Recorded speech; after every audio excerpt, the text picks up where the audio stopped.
I believe that to train a dog, you want that discipline and structure to come from you.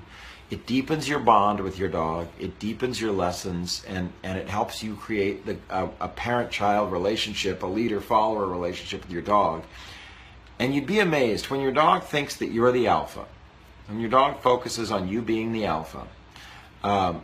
Your dog tends to, first of all, relax, because they start to relax and think, wow, somebody else is taking care of all the structure and problems and discipline.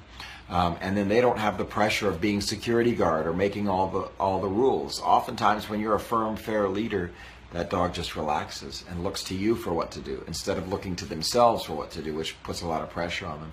But it also deepens your bond, because your dog wants to please their leader. They want to bend over backwards for their leader. They want to do anything to make that alpha dog love them and be led by